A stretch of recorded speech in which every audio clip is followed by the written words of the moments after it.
Bueno, muchas gracias a todos por estar acá. Espero que no sea solo por el premio. Eh, de manera general, yo quisiera hacer una breve introducción y mientras tanto se va contactando más personas. Y digamos que este espacio se trata de una conversación sobre transformación y digamos que mi intención fundamental es poder que entre todos tengamos una conversación real sobre lo que significa la transformación. Es decir, eh, a veces vemos la transformación como algo innecesario, aunque el mundo dice que nos debemos transformar y creo que vale la pena hacer muchas reflexiones. Y una de las reflexiones importantes es como especie que estamos haciendo. Uno de alguna manera empieza a ver que estamos destruyendo el medio ambiente y somos una especie que se autodestruye y esa consideración no la estamos haciendo. Y digamos que parte de la discusión y parte de la conversación es entender por qué hacemos cosas que seguramente no nos funcionan y estamos absolutamente convencidos de que es el camino y seguimos por ese mismo camino. Digamos que voy a poner un ejemplo que puede parecer un poco fácil y básico, pero a veces uno no entiende la confianza. Nos enseñaron a desconfiar y parte de esa desconfianza es, digamos, no confiar en la pareja. Entonces, tenemos esa opción. Pero cuando nos montamos en un avión y ponemos la vida de nosotros en manos de un piloto que no sabemos quién es, en manos de unas personas que hicieron un mantenimiento que no sabemos quiénes son, no estamos analizando que ahí también ponemos un nivel de confianza importante. Sin embargo, volviendo a lo de la pareja, uno puede analizar situaciones básicas como si una persona le dice a uno que lo ama, dice, mira, piénsalo bien porque esas son palabras mayores, de pronto lo que tú tienes es un afecto, pero si la persona le dice a uno que lo odia, uno sí cree que lo odia. O sea, y no le dice, mira, es que de pronto esa es una palabra muy grande, de pronto lo que tú tienes es una pequeña incomodidad, pero realmente no es que me odies. Pero si le dicen a uno que lo aman, ahí sí duda. Entonces, todos ese tipo de comportamientos y de conversaciones, yo creo que vale la pena analizarlos y entender nuestros modelos, porque hoy el mundo está un poco indignado con el tema del racismo, pero está la discriminación. Entonces vale la pena que nosotros entendamos por qué discriminamos. Es decir, uno antes iba a los sitios y decían, nos reservamos el derecho de admisión. Y había gente que se sentía muy bien porque lo dejaran entrar a ciertos sitios donde efectivamente le daba un poco más de estatus estar en ellos. Y eso nos lleva a pensar por qué eso sucede, o sea, por qué nos parece importante si hay un ejercicio de discriminación. O sea, hoy seguramente dicen, qué pena, no tenemos mesas porque se ve discriminatorio, pero sigue siendo así y de alguna manera nosotros favorecemos ese tipo de conductas. Es decir, no me voy a extender en esto, pero lo que queremos es de alguna manera hacer masa crítica y digamos que hablando hace unos días con Milton sobre algunos asuntos, un par de horas seguramente, coincidíamos en muchos aspectos y sobre todo en esos aspectos del pensamiento crítico y de cómo nos educaron y cómo estamos llegando a ser estos seres humanos que seguramente condenamos el amor entre personas del mismo sexo o género, pero a veces no condenamos la muerte de alguien porque pensamos que hay muertos buenos y que matar está bien de alguna manera. Entonces, cuando condenamos el amor, pero justificamos las muertes, creo que son puntos de esos que vale la pena reflexionar y entender. O porque en los noticieros censuran cualquier desnudez, pero a veces no censuran la sangre de la gente muerta. Ese tipo de cosas son las que, como estamos llamados a cuestionar, y a partir de eso sale la idea primero de generar un espacio donde podamos hablar de esto, pero también traer invitados que, como yo digo, es la gente extraordinaria del común, que esa es otra conversación importante. A veces tomamos de referente siempre a personas que han tenido un éxito y un reconocimiento absurdo, y no entendemos que el éxito y el reconocimiento también son relativos, digamos. El éxito es algo que cada quien definirá y por eso vemos que la gente suicida y dice, las personas cuestionan, pero si lo tenía todo. seguramente porque la felicidad no está en tenerlo todo y en valorar realmente lo que tiene sentido.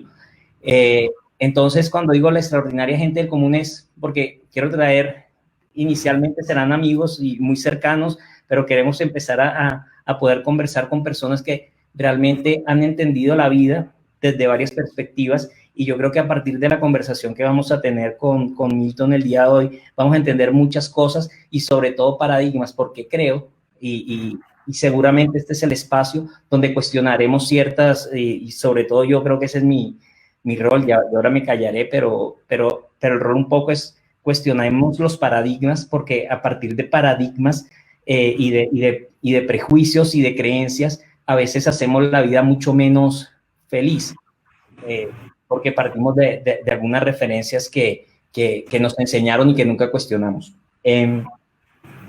Entonces, aclarado lo de la transformación, creo que es necesario, creo que el mundo necesita mejores seres humanos y creo que tenemos que hacer masa crítica, que tenemos que aprender de las personas que son como nosotros y no esos referentes que al final tienen seguramente unos talentos que no tenemos nosotros. O sea, compararse uno con Messi o compararse con Dalí o con cualquier artista, tiene unos talentos particulares, tienen circunstancias particulares, porque yo creo que el éxito también depende de esas circunstancias particulares, y sobre todo entender que dentro de cada uno de nosotros hay una forma de hacer una vida mejor, y de eso se trata esta conversación, porque creo que Milton tiene muchísimo que enseñarnos. Yo voy a presentar a Milton. Milton fundamentalmente es papá, es esposo, es un muy buen amigo, es músico no profesional, pareciera, pero no se dedica a eso. Y también es un entusiasta del triatlón, y creo que más adelante quiero también que profundicemos un poquito de cómo la música llegó primero, porque la música es muy bohemia y él contará también su bohemia, espero. Y cómo pasa de la guitarra y comparte la guitarra hoy con el deporte. Milton es ingeniero, es un MBA, es profesor universitario en una maestría. Ahorita, si quieren, nos amplía un poco más el tema, y creo que es una persona de las que más sabe de operación y mantenimiento de redes de telecomunicaciones en Colombia. Lo conozco hace muchos años y tengo el honor de ser amigo de Milton, y quiero hoy un poco que conversemos sobre varias cosas. No sé si Milton quiera decir algo antes de que empiece con... No, primero que todo, darte las gracias por esa, digamos, introducción, por la forma de presentarme, porque coincide mucho con la manera como me presento en la universidad. Típicamente, digamos, las personas cuando le dicen preséntate, es como si le dijeran que estudiaste. Es como si las otras facetas de la vida no fueran importantes. Entonces, ¿quién eres tú? No, yo soy ingeniero tal, estudié maestrías, estudié especializaciones, trabajo en estas empresas, soy experto en esto. Pero la parte humana como tal, de la parte básica, lo que tú mencionabas, soy amigo, soy padre de familia, soy hijo, soy hermano, soy muchas cosas. Soy una persona con una vida llena de intentos en la música, como tú decías, en el deporte, y seguramente en otras cosas que estoy intentando y que algunas tendrán éxito y otras de pronto no. Pero es, iniciando esta conversación, me gusta mucho que estemos dándole relevancia al humano, porque el factor humano como tal, y así se llama la asignatura que he compartido en 2 semestres que me han invitado, se llama Factores Humanos, y enfocada en una maestría de gestión de calidad, donde el énfasis que yo hago es lo primero que debe tener calidad es el ser humano, porque no podemos hablar hay una norma ISO para cualquier cosa que uno se imagine, por lo menos una. Todo está regulado, pero la conducta humana como tal, muchas veces la dejamos de lado, la apartamos. Entonces, te agradezco por la forma como lo hiciste, está muy alineado con lo que yo típicamente hago. No, y yo creo que para agregar, creo que coincidimos en muchas cosas, y una de esas cosas que coincidimos es precisamente eso. Yo creo que el mundo necesita buenos seres humanos, y seguramente los procesos de selección de las compañías deberían dejar de preguntar tanto por la experiencia, dejar de preguntar tanto por la preparación académica y empezar a entender si esas personas son capaces de entender al resto de personas para que realmente una organización pueda progresar. Porque yo creo que ahí es donde está el punto básico. Yo quisiera entonces empezar, y esto vamos a hacer como un viaje por la vida, y yo quisiera que me contaras un poco entre tus 0 y 18 años, por poner una edad X. O sea, en esa etapa de la vida, desde los 0 hasta los 18 años, uno está viviendo una cantidad de situaciones y son producto del entorno. Hoy cuando yo miro mi adolescencia, si la comparo con una adolescencia de hoy, era bastante desastrosa, porque había una cantidad de cosas que uno no era consciente que hacía mal y las hacía pésimamente, y sin embargo se reforzaba en eso. Entonces yo quisiera un poco que en esa primera etapa de tu vida, hasta que eres mayor de edad, ¿qué eventos crees que viviste que posiblemente no debieron ser así? Y si tuviera la oportunidad hoy de ir atrás y decir, esto no funcionó, y debió ser diferente, ¿qué cosas podrías traer a contarnos? Digamos que, bueno, hay muchas cosas que uno quisiera cambiar, pero nunca el cambio dependió 100% de uno. Sobre todo en las primeras etapas de la vida, donde tú como niño pues no tienes muchas cosas que proponer, porque típicamente son conductas inculcadas, son comportamientos sugeridos por la sociedad o por los padres o por la sociedad inmediata de la familia. Voy a hacer como una introducción de la manera como me gustaría abordar esto, como lo propones tú, de hacer como un inicio de cómo han sido las etapas de la vida y utilizar de pronto el modelo que tiene un autor que me gusta mucho y que de hecho lo utilizo de referencia en la universidad también, que es Peter Senge, donde él habla de las bases de datos de las personas. Entonces, básicamente, desde que nacemos, nosotros lo que estamos es una construcción permanente de nuestras bases de datos. ¿Qué son las bases de datos? Básicamente, es todo lo que yo vivo, todo lo que yo experimento, todas las relaciones que yo tengo con las personas que conocí desde la infancia, porque yo en este momento podría acordarme muy poco de las cosas de mi infancia cuando era muy pequeño, pero sin duda todo eso aporta a mis bases de datos. O sea, la base de datos es lo que finalmente me permite a mí tener una interpretación de la realidad, mi realidad, porque hace unos días hablábamos que las realidades son múltiples, son básicamente interpretaciones que hacemos precisamente con esas bases de datos que tenemos. Mi niñez fue una niñez tranquila, no la recuerdo como accidentada, o sea, no fui un niño sometido a abusos físicos de la familia que me golpearan, no, fue una niñez tranquila. No me recuerdo como un niño triste, o sea, que puedo decir que fui un niño feliz, pero sin embargo no tengo unos recuerdos claros de mi niñez. Podría recordar eventualmente unas escenas de volando cometa, cosas así, muy pequeño. Yo nací en el barrio Las Delicias y estando muy pequeño nos mudamos a Los Nogales, aquí en la ciudad de Barranquilla, y realmente mi infancia fue tranquila. La generación mía, los juegos eran totalmente outdoor. Yo siempre estaba en la calle, o sea, los padres pelean es para que uno entre, ahora pelean para que salgan, porque los niños quieren estar todo el día con electrónico, es diferente el modelo. Yo me crié jugando en las calles, inventándome los juegos. Tuve algunas situaciones familiares que se dan, que obviamente también alimentan las bases de datos, porque las bases de datos no se construyen de cosas positivas únicamente, se construyen de absolutamente todo lo que uno vive. Y eso te permite a ti interpretar la vida de una buena o de una forma, no voy a decir buena o mala, de tu manera. La forma como tú lo puedes interpretar es con lo que tú has visto, con lo que has vivido durante toda tu existencia en las distintas etapas. No fue complicada mi niñez, la recuerdo tranquila. Sí hubo unos eventos familiares, como decía, pero no los considero relevantes en este momento. Sin embargo, con una situación con un hermano, sí era una un tema que de alguna manera afectó instancias de mi vida. Una persona que estaba con unos problemas de drogadicción y que de alguna manera eso te afecta porque el comportamiento, tú no te das cuenta, pero tú estás reaccionando a algunas cosas o estás reprimiendo algunas cosas que tú tienes ganas de hacer, pero las reprimes porque consideras que de pronto no es conveniente o porque tienes miedo, sencillamente.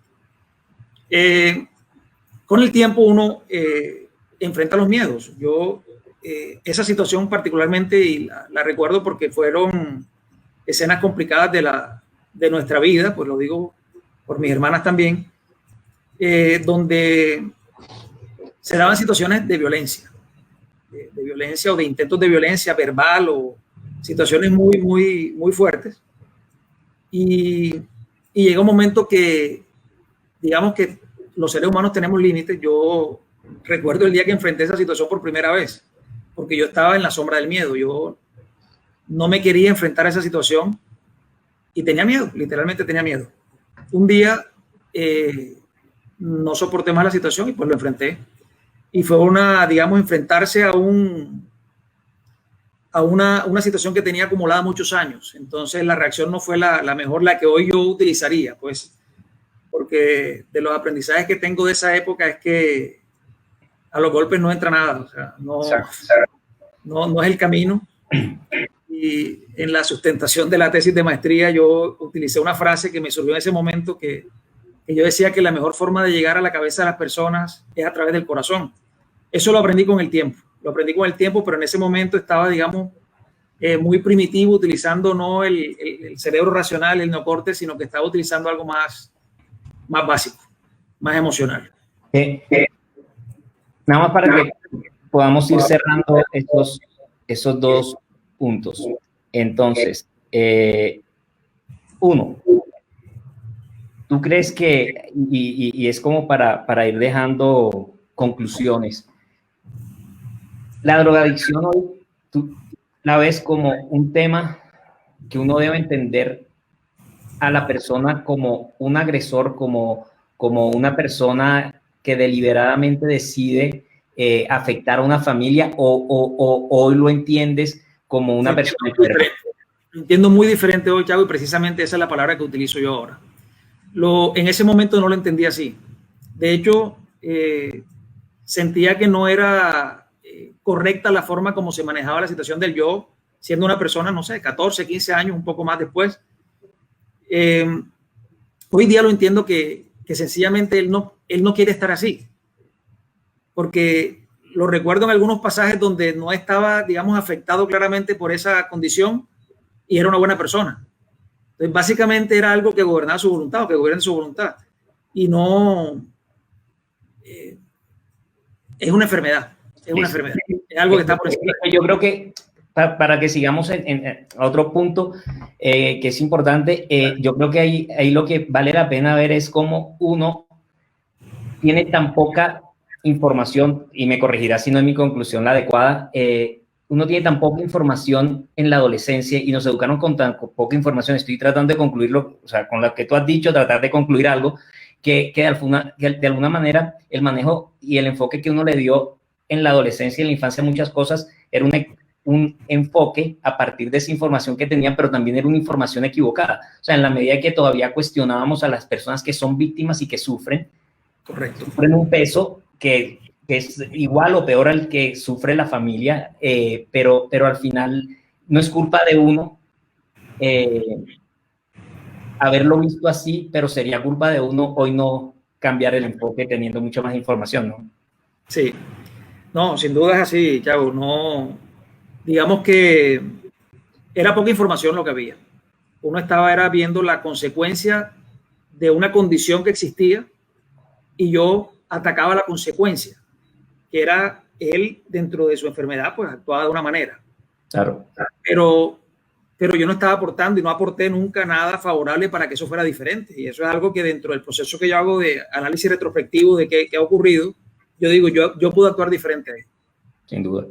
Bueno, vamos ya chuleada la adolescencia, muy válido, digamos que hay una primera conclusión, y a mí me gusta mucho lo que tú dices de cómo se abren las mentes a través del amor y del corazón, digamos. Yo estoy convencido que a nosotros no nos enseñaron el poder del amor, y un poco todo el mundo en guerra es porque no lo vimos desde el amor. Y seguramente Gandhi lo pudo ver, pero también porque sabía que del otro lado había ingleses y no españoles, porque creo que los españoles no les hubiera importado que vinieran desarmados y hubieran, pues eso es un prejuicio mío también puede ser, pero creo que nunca hemos encontrado formas pacifistas de resolver las cosas porque no nos lo enseñaron tampoco.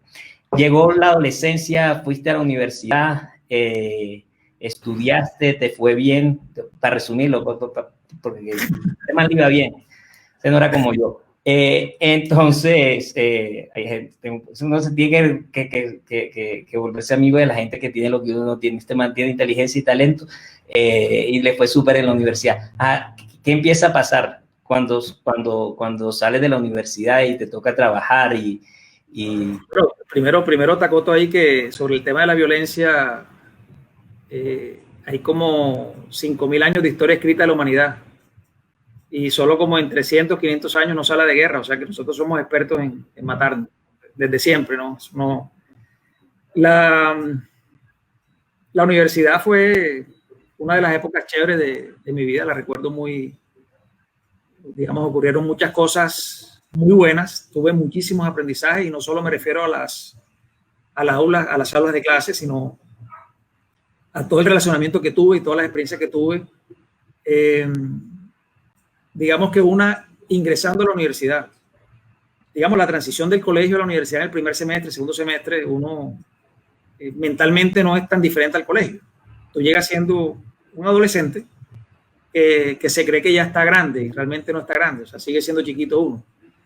Y llegué saboteador, siempre, digamos, me he caracterizado por manejo un buen sentido del humor, me río bastante y en ocasiones hago reír a la gente. Y llegué con esa mentalidad a la universidad. Primer semestre perdí dibujo técnico. Creo que de los poquitos, el único que lo perdió fui yo, porque llegué a pensar que estaba en el colegio y jugaba, y siendo que yo no era indisciplinado, porque realmente en el colegio nunca lo fui, pero allá, no sé, algo ocurrió y ese fue un precio que yo pagué. Es decir, perdí dibujo, me tocó repetirlo y lo repetí, y había una materia que venía después de esa, que era geometría o algo así, y me tocó con el mismo profesor. Claro, el profesor ya tenía un paradigma creado de quién era yo, y cuando me vio me saludó con el apellido, Ginás, nos volvemos a ver, me dijo. Y yo dije, bueno, lo perdí otra vez, dije. Sin embargo, yo en ese semestre ya había interiorizado algunas cosas, pues ya había aprendido la lección, por decirlo así, y la situación fue distinta. O sea, el rendimiento mío fue muy bueno en lo que él estaba dando ya, el compromiso mío era total, él lo notó, y al final del semestre, pues obviamente me fue bien porque hice las cosas bien. Le fui a pedir una ayuda porque yo estaba buscando estaba en una intención de buscar una beca y necesitaba un buen promedio, que lo tenía, pero necesitaba sostenerlo. Y yo le dije, no, necesito que me ayudes a mantener, porque me había quedado en 3.9, necesito que me ayudes a dejarle en 4, 3.1. Y me dice, y tú eres estudiante distinguido, pero lo dijo sorprendido, porque él en su cabeza ya tenía una idea de Milton Ginás era una persona desordenada y profesionalmente no va a hacer nada. Esa fue la imagen que yo sembré en él el primer semestre. Y él se quedó con esa idea porque no tenía otra. Y afortunadamente yo tuve una segunda oportunidad, porque después lo entendí, que yo tuve la oportunidad delante de la vida, delante de ese profesor, de demostrarle que yo era un buen prospecto ahí de profesional, o de persona que podría ser útil a la sociedad en algún momento. Solo que en el primer semestre fallé en la forma como actué. La universidad me fue muy bien. No fui el mejor estudiante de la universidad, pero me fue muy bien. Podría contar muchas cosas, pero creo que la idea no es centrarnos solo en el espacio de la universidad. Digamos que todo transcurrió bien. Me enamoré un par de veces en la universidad. Tuve una novia que creo que fue mi primera novia. la tuve en la universidad. Sí, no recuerdo, no, o sea, no tengo, de la universidad tengo más que todo recuerdos positivos. ¿Y qué tanto de parranda? Contalo chévere, ¿qué? Una que otra, sí, fue un momento, fue una época de la vida muy, muy chévere. Se dieron algunos excesos, pero era bien. De hablar de todo, o sea, y ya la guitarra estaba en la universidad. ¿Cuándo empezaste a tocar guitarra? Yo vengo con los intentos de la guitarra empezando la universidad, sí. De hecho, cuando yo me gradué del colegio, yo quería estudiar música. Afortunadamente, mi papá era más inteligente que yo y no me dejó. Pero quería estudiar música no teniendo el talento suficiente para hacerlo, sino era un deseo caprichoso de la época. Y él lo entendió y me dijo, estúdialo como algo de complemento, pero si te gusta, después miramos qué hacer. Bueno, finalmente descubrí que era un hobby más que una profesión. Y sigue siendo así. Nunca he sido bueno, no soy un tremendo músico, pero me esfuerzo muchísimo y tengo como, no sé, 30 años intentándolo. Tú no tienes la frustración de no haber sido cantante. O sea, tú sabes que hubiera sido un mal intento. No, yo todavía lo intento. De hecho, yo canto. No digo, profesionalmente hablando. O sea, hoy tú no, la pregunta es, ¿no estás frustrado por no haber sido cantante? No. Fue una buena decisión. Fue una buena decisión, sí. Ese era mi punto, no es saboteo. Ahora no sé qué hubiese pasado si estudiaba música, no sé, no lo vamos a saber. Y si hubieras tocado acordeón, por ejemplo, es que si se piensa, se ponen a hacer preguntas, las respuestas cada vez son más complejas. Listo, sales de la universidad y empiezas a trabajar. Sí. Empiezo a trabajar. De hecho, empecé a trabajar desde la universidad, estudiante en práctica en la electrificadora del Atlántico en ese entonces, lo que hoy es Electricaribe. Trabajé ahí un semestre. Cuando trabajabas allá funcionaba bastante bien. Excelente. Te hubieras quedado ahí. Sí, total. Se dañó después que salí. Exacto. Después ingresé a una Fundación PESENCA, una fundación sin ánimo de lucro que hacía estudios de fuentes alternativas de energía. Bueno, ahí desde lo laboral tuve muchísimo aprendizaje. Fue, digamos, lo de la electrificadora fue algo como de una práctica universitaria, no le resto importancia, pero digamos que la primera experiencia laboral como tal fue en PESENCA. Que PESENCA, tengo muchas historias de la primera canción que hice en mi vida, no son muchas las que he hecho, pero la primera se la hice a PESENCA. Bueno, conocí a Carla, la mamá de mi hijo mayor, gran amiga mía, creo que está conectada. ¿Cómo? En PESENCA. Carla la conocí en PESENCA. Ah, no sabía. Sí, la conocí en PESENCA y bueno, ahí nacieron muchas cosas y dentro de las cosas que nació mi hijo mayor, Milton Daniel. ¿Cuántos años tenías cuando conociste a Carla? 22 años, 21, 22 años tal vez. Niño. Sí, ella prácticamente estaba usando de un niño.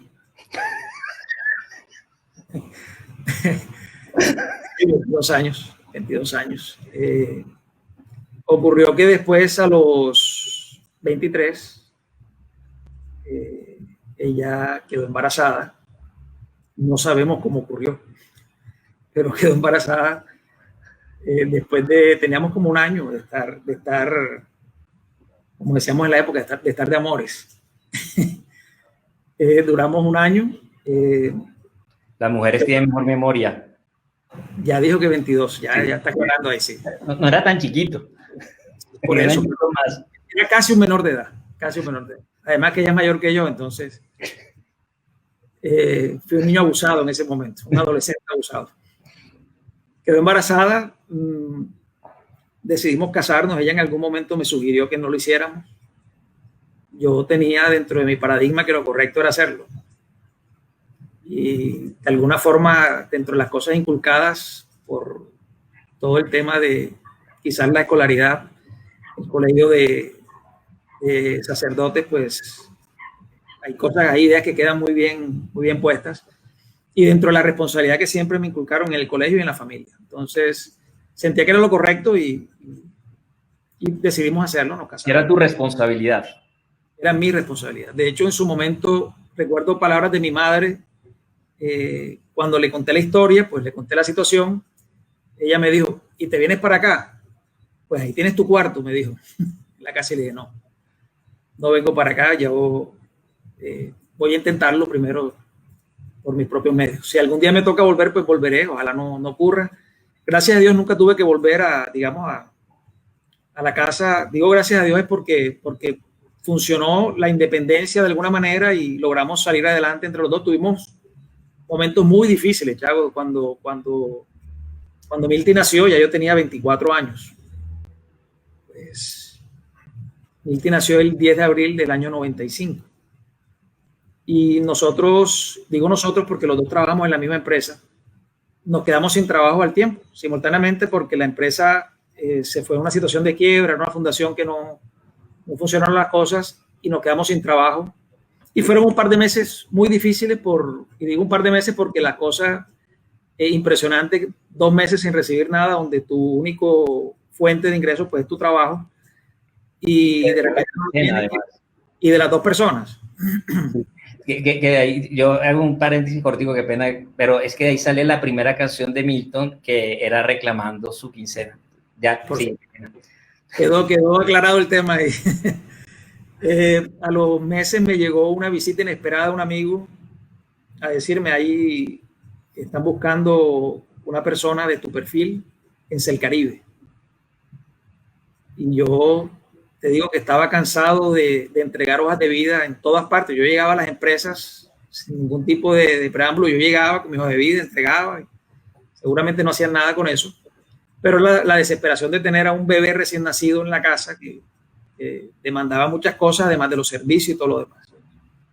Y ese día fui a la entrevista, fui a llevar la hoja de vida y inmediatamente me entrevistaron. Todo fluyó súper bien ese día, lo recuerdo muy especial. Me entrevistó una persona que admiro mucho y que he tenido la fortuna de encontrármela varias veces, Silvana Pesano.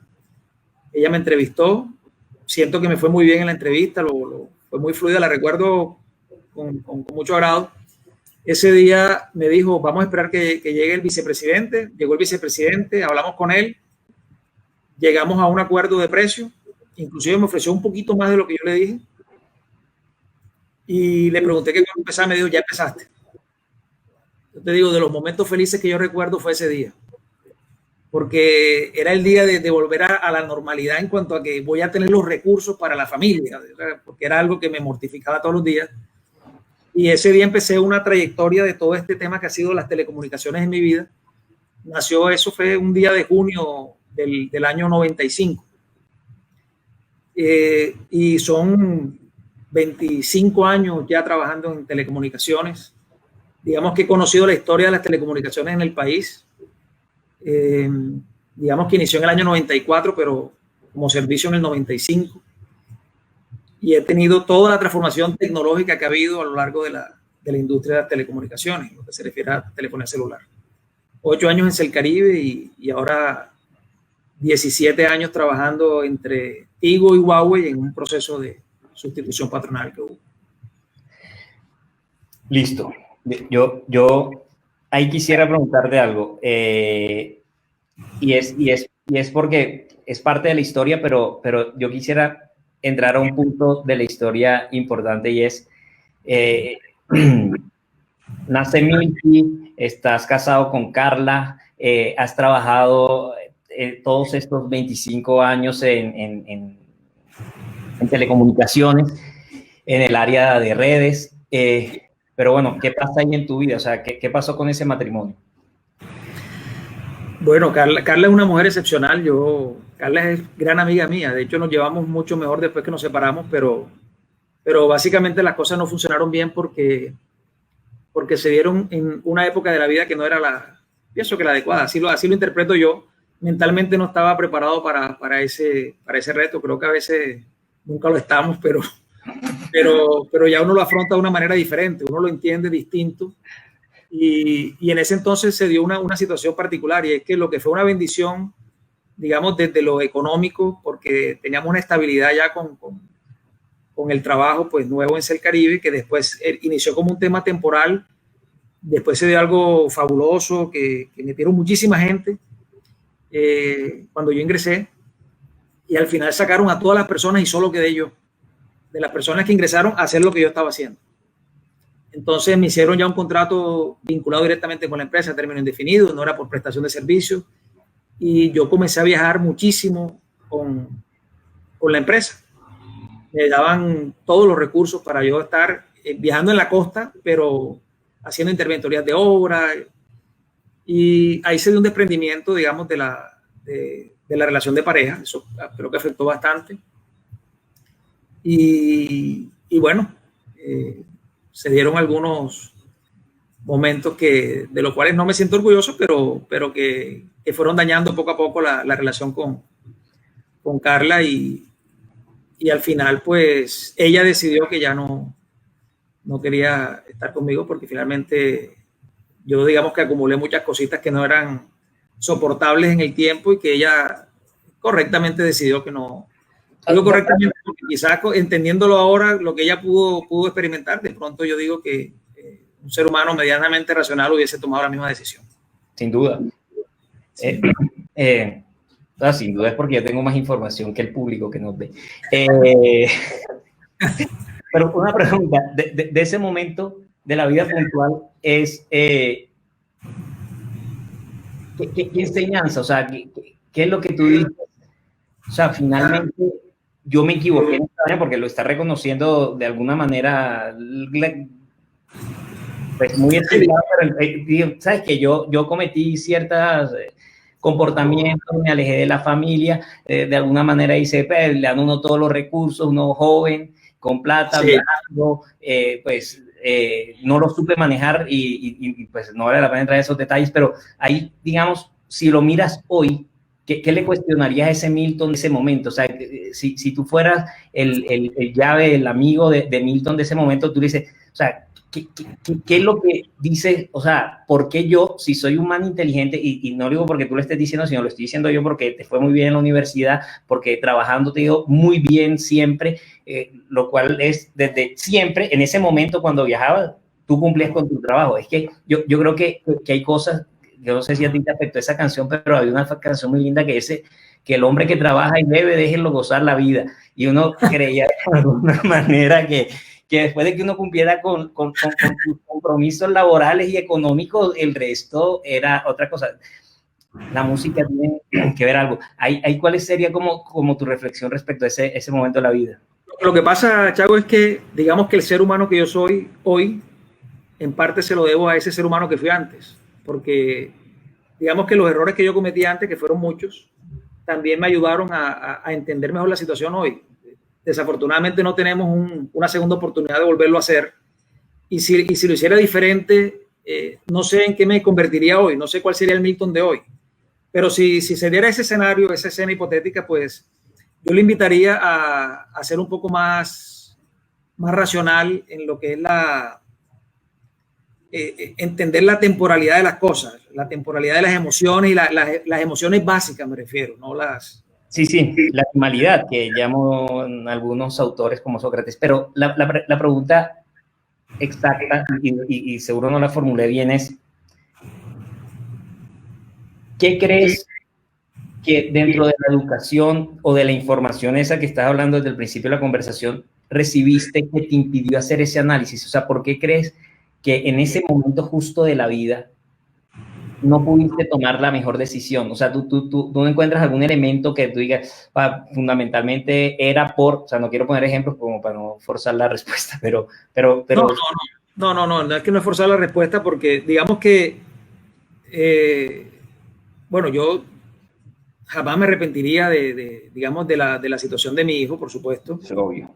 De que estuviera ahí, y siempre fue deseado, o sea, en ningún momento hubo una intención de nada distinto a tenerlo con nosotros, pero digamos que en mi cabeza yo tenía algo que era el barrio puesto en la cabeza, el barrio de escuchar a los que eran los grandes de la época, de sus aventuras de amor, y yo fui criando un modelo o creando un modelo que de forma extemporánea yo utilicé cuando se me dieron las condiciones para hacerlo, porque ¿cuál fue el error? No haber vivido la vida, no haber recorrido un camino, entendido las cosas para estar seguro que lo que iba a hacer realmente era lo que quería hacer, porque fui muy emocional, o sea, yo fui muy emocional, no solo en el momento inicial, digamos, en mi relación, porque con Carla yo, duramos de novio, pues fue muy bien, yo no recuerdo ninguna situación ahí de dificultad como pareja, pero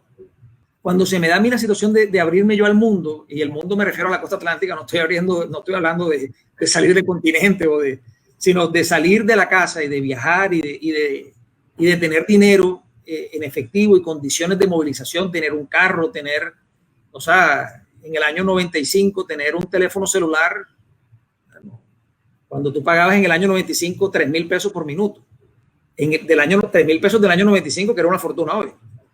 Entonces yo tenía un teléfono celular y yo tenía un carro que me daba la empresa, y yo nada más tenía que llamar a pedir dinero y me lo consignaban inmediatamente. O sea, yo no tenía que esperar nada.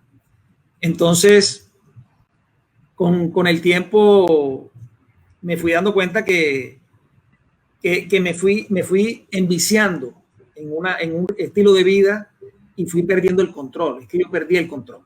Okay. Perdí el control de mi relación y creo que ahí falló todo. Porque muchas personas manejan a mí me queda muy difícil mentir, Thiago. Me queda muy difícil mentir, no lo sé hacer, nunca aprendí. Y realmente no quiero aprender, o sea, me queda muy fácil, de verdad. ¿Ah? Ya es tarde cuando uno ya sabe que no debe hacerlo. O sea, no, exactamente, aprendí con el tiempo, pero básicamente perdí el control. Ahí fue lo que... Perdiste el control, estás descontrolado, se acaba tu matrimonio. Vamos a avanzar a otra etapa. Quedas solo, ser libre, con dos sentimientos. O sea, es cuando uno dice, esto parece fácil y yo quisiera entrar un poquito en esto, no mucho, o sea, y no en detalle ni nada, sino en que nadie, o sea, es algo que se vuelve prejuicioso, todo lo queremos ver binario, todo lo queremos ver digital, ceros y unos o blanco y negro, y realmente... y digo yo porque lo conozco, pero al final tú quedas libre con este vicio, fue que usaste la palabra, pero también quedas con un dolor, sin duda, y con insatisfacción. Sí. ¿Ahí qué pasa? Digamos que de las escenas de dolor que yo recuerdo fuerte con la separación, porque recuerdo exactamente el día, o sea, está en mi memoria, de hecho, no sé si Gerardo está conectado, quizás sí, esperaría que sí. No puedo ver, sino... Gerardo estuvo conmigo ese día. Él quizá no se acuerda, pues yo sí lo recuerdo perfectamente, porque ese día fue a buscar las cositas mías cuando me fui de la casa, o sea, cuando ya, digamos, ya llegamos al acuerdo de que no iba. Bueno, básicamente ella tomó la decisión de que ya no iba. Yo sencillamente la acaté porque alguna parte de mí también quería esa libertad, o sea, quería esa libertad para hacer lo que estaba haciendo con una atadura. Recuerdo el día que me fui del lado de mi hijo, porque Milty estaba pequeño, y yo ese día, cuando me fui al lugar donde iba a ser, pues, donde tenía mi apartamento, pues con unos compañeros, con unos amigos, y llegué a la que era mi habitación, yo duré llorando todo el día. O sea, me quedé llorando, pero completamente, porque yo no sabía realmente el impacto de lo que estaba sucediendo. Y cuando vi el desprendimiento de mi hijo, el dolor fue muy fuerte. Digamos, es parte de las cosas que no hubiese querido vivir, pero que bueno, se dio. Y a raíz de ahí se dieron otras circunstancias, Chago, porque ya después esa libertad que estaba adquiriendo en ese momento con la situación, y a pesar de que estaba viviendo el duelo, yo empecé a vivir, digamos, ese momento de libertad que no viví estando más, digamos, antes de tener familia. Y sí, creo que fue la época más fuerte en cuanto a rumba, tomaba bastante, sí casi todos los fines de semana. De hecho, como parte del proceso evolutivo que tuve, es que yo en algún momento, después de muchos años de rumba, de gastar dinero, hice una reflexión y ganaba bien y estaba, digamos, vivía solo. Llegó un momento que compartí apartamento con mis amigos y después me mudé solo completamente en una parte de estudio. Me iba súper bien, pero hice una reflexión, Chago, que si yo me voy de la empresa hoy, no tengo ni un centavo. No tenía ni un peso ahorrado. Yo trabajaba para la rumba, yo trabajaba para Frogles en la época. Y trabajaba para Frogles hasta el punto que yo dejaba las tarjetas de crédito, se quedaban allá, me iba sin pagar y después volvía al día siguiente. Y tú lo conoces porque tú creo que estuviste por ahí. Y fue una época, digamos, chévere, pero esa reflexión la hice un día y esa reflexión la hice totalmente consciente de que no estaba obrando bien.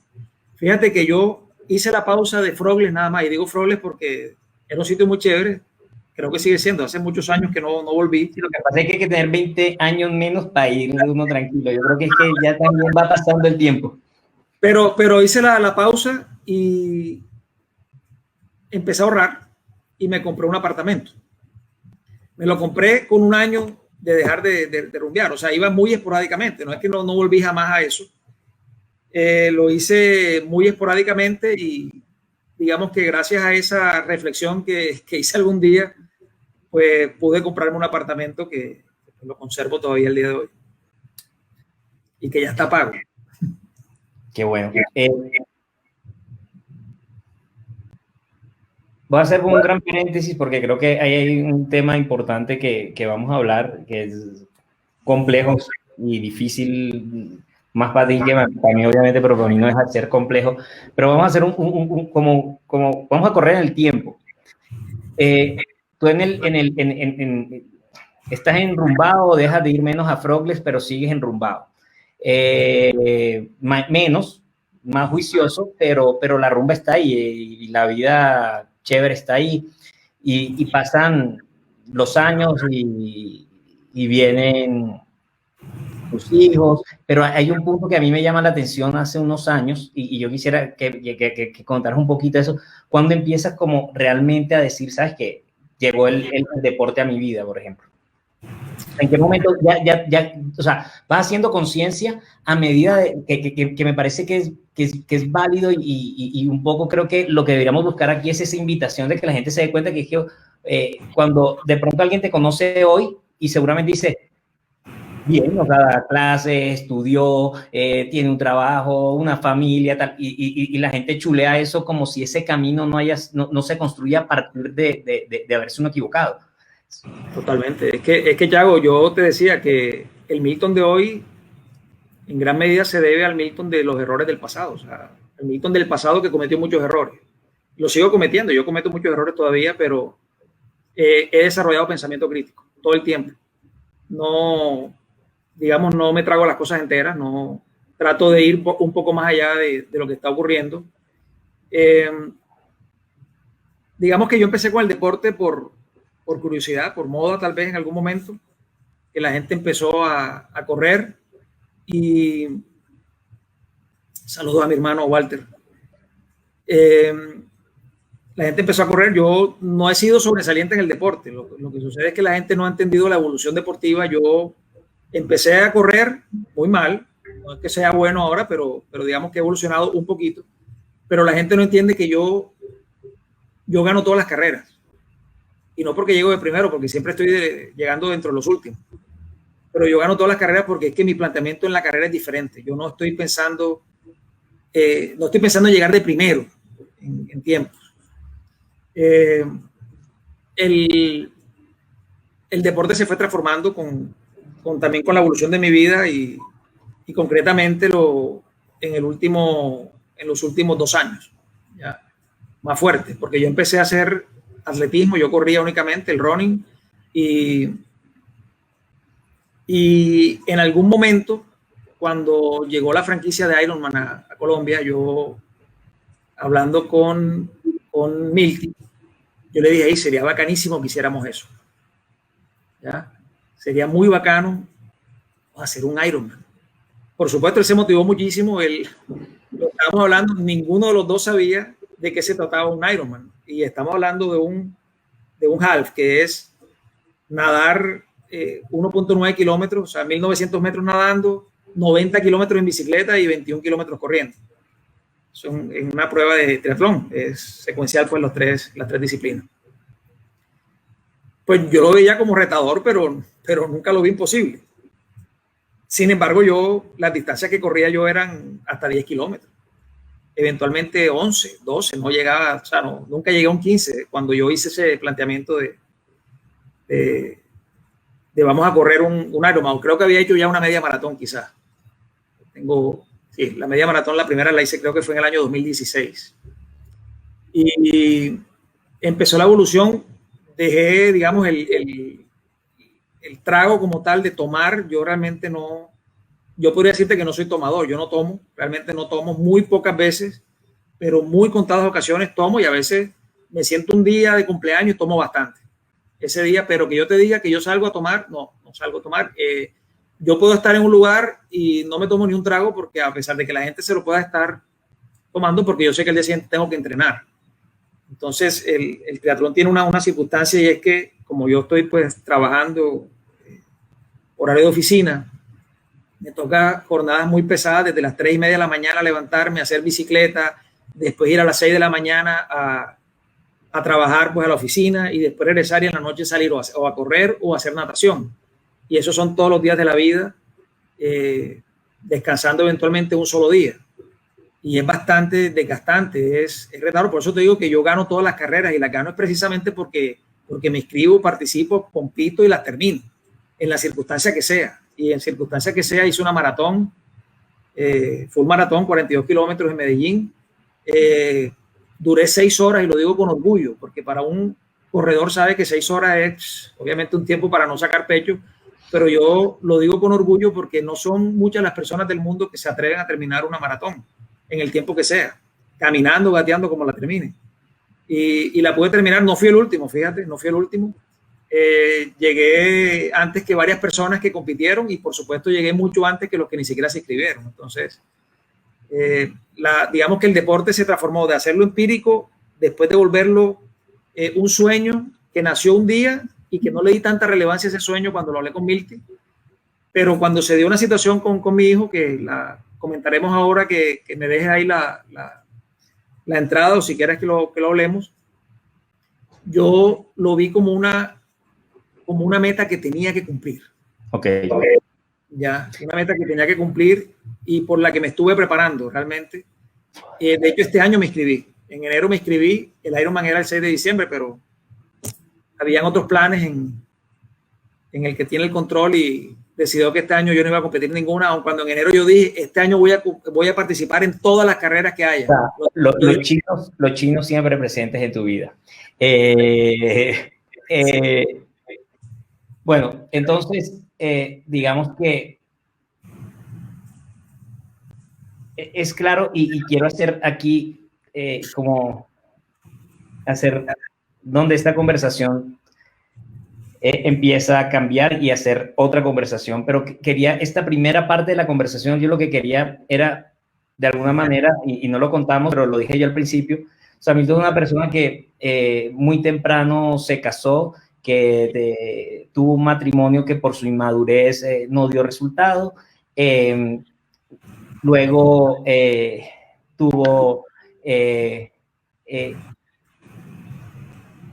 que luchar. Yo lo llamo así, un luchar es un decir contra lo que decía, esto es pernicia, esto es beber y no lograr nada, y lo hace, estudió una maestría, se volvió a casar, tuvo hijos, y uno ve que empieza a funcionar la vida bien, o sea, estás haciendo, o sea, ese Milton que hace que hoy tú seas tú, ese Milton no eras tú, si lo comparas, era una versión bastante... No, pero digamos, aclarando ahí, digamos que el Milton de antes tampoco era un Milton malo, ¿no? O sea, no, lo que digamos, porque estamos entrando en el detalle del error.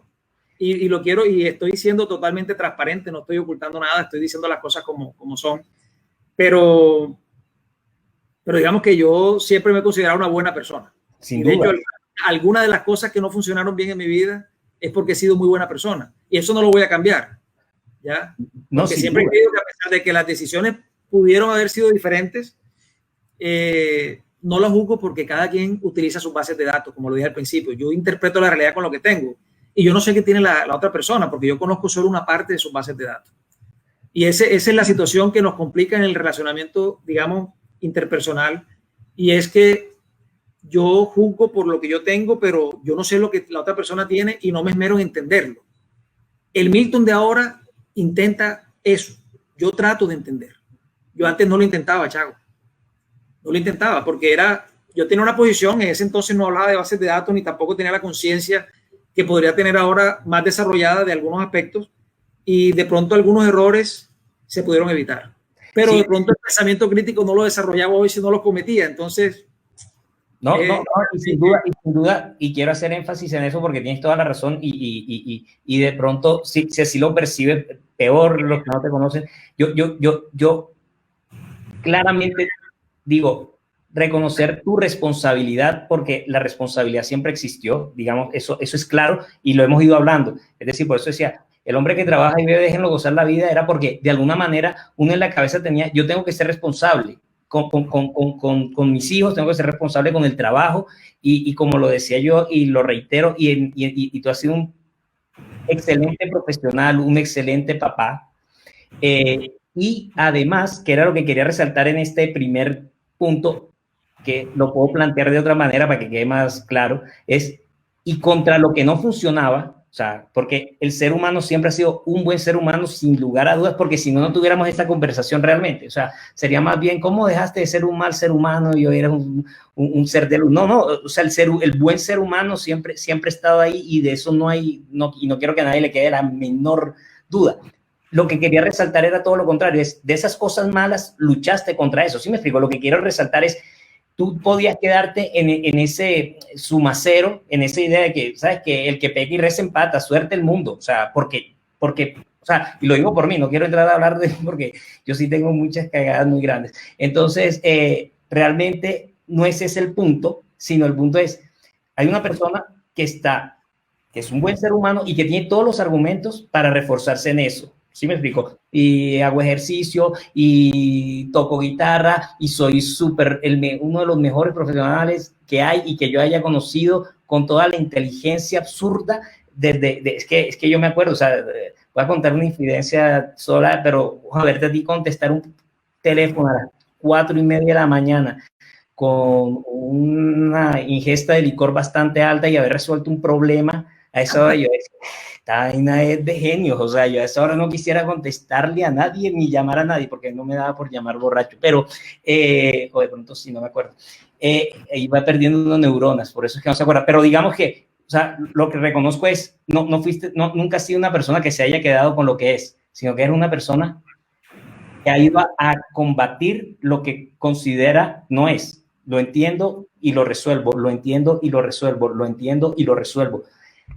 Y yo creo que en el momento de la vida donde ya tú tienes la mayor cantidad de cosas resueltas, donde tu vida está bastante organizada, donde todo eso que fuiste trabajando, porque además también empezamos a echar esa historia y estamos hablando de 20 y pico años atrás, o sea, no estamos hablando de hace 15 días, y por eso es que yo hablo de la transformación, porque al final la transformación se da en muchos años de vida. Es que la gente a veces quiere que eso sea como adelgace sin dieta, sin ejercicio y sin cirugías, y cambiar la forma de pensar requiere muchas cosas, y es lo que hemos visto en lo que nos cuentas. Cuando la vida ya no hay que contar, o sea, ya llegamos a un punto de la vida donde no hay que contar porque no hay mucho que cambiar, porque todo va muy bien, porque estudiaste, porque estás haciendo ejercicio, porque dejaste el ron, porque de hecho, digamos que, bueno, me salté algo importante, digamos que no hice mención de un momento donde yo había renunciado ya a la vida de pareja. Yo no decidí que no era lo mío. Sin embargo, circunstancias que se dieron, conocí a la persona que es mi esposa hoy. y se dio una circunstancia muy, muy extraña porque voy a contar la historia rápidamente porque me parece que es la historia de amor de nosotros. Entonces, hay que contarla. Había un campeonato de bolos en la oficina y era mixto, pero nosotros éramos mayoría hombres en la oficina y nos tocó pedir refuerzos para poder completar los equipos al área comercial. Llamamos a una persona que estaba en servicio al cliente, ven acá, necesitamos que nos ayuden, algunas personas chicas que quieran participar en el torneo para que hagan parte de los equipos. Y nos referenciaron unos nombres. Y bueno, nos dieron 4 personas, al azar organizamos los equipos y al azar me quedó Ilse Jaramillo, después conocida como Titi Jaramillo. Pero yo la llamé un día, ¿qué tal Ilse? ¿Cómo estás? Está la Milton Ginás, que me dieron tu nombre, con todo el formalismo. Listo, nos encontramos allá y fuimos, o sea, el equipo, todo, ya llegó. Yo vi a la chica que llegó, hermosa, por supuesto. Y pues no dije nada, solo miré. Digamos que ese día hubo algo, al día siguiente, o sea, fueron varios días, eso fue un 16 de noviembre del año 2011. Y empezamos a hablar por circunstancias, porque yo pasé por ahí, ella iba saliendo y yo iba pasando en el carro que lo había dejado en la oficina, lo fui a recoger y cuando regresé ella estaba por ahí, pero se alcanzó a montar en un taxi, entonces no la pude asistir, digamos, con hacerle chance. Entonces, la llamé como para decirle, no te montes en el taxi, pero ya lo había hecho, finalmente no me contestó y después hablamos, empezamos a chatear, empezamos a iniciar un contacto y el contacto se fue convirtiendo en otra cosa, donde yo en ese entonces le decía que no estaba en disposición de ofrecerle nada, o sea que no estaba preparado emocionalmente para entregarle nada y que con toda la honestidad sé que sonaba mal en ese entonces, pero era totalmente honesto. No esperes nada de mí, le decía, y no tengo nada que ofrecerte. Pero ella tenía otros planes y se fueron dando y las circunstancias y estamos juntos porque ella nunca se rindió y la relación ha funcionado muy bien porque ella nunca se rinde y ha aprendido a no estar divulgando demasiado nuestra vida personal en las redes, solo pequeñas cosas, pero siento que funcionamos bien como pareja y que de las cosas que creo que estoy haciendo bien es mi vida con ella. Entonces, quería mencionarlo porque reciente, pues sin duda es la coequipera de la vida. Sin duda, y ¿sabes qué es lo bacano? Que con lo que estás diciendo, es que a mí me gusta, yo siempre he querido ser como una doctora corazón, lo que pasa es que la vida no me ha dado la oportunidad, pero hay que rescatar ese punto súper bacano y es cuando Titi entiende la honestidad de tus palabras. ¿Sí me explico? Porque eso se podía interpretar como no me interesa, o sea, como tú vas a poner las condiciones como si tú estuvieras poniendo condiciones como, si te quieres meter conmigo es porque yo pongo las condiciones y mis condiciones son parchemos mientras tanto a ver qué pasa porque no tengo nada que ofrecer y ella haber tenido la habilidad suficiente de descubrir el ser humano que hay detrás de ti y entender seguramente las palabras reflejaban algo que también podías cambiar. ¿Sí me explico? Es que eso es bacano.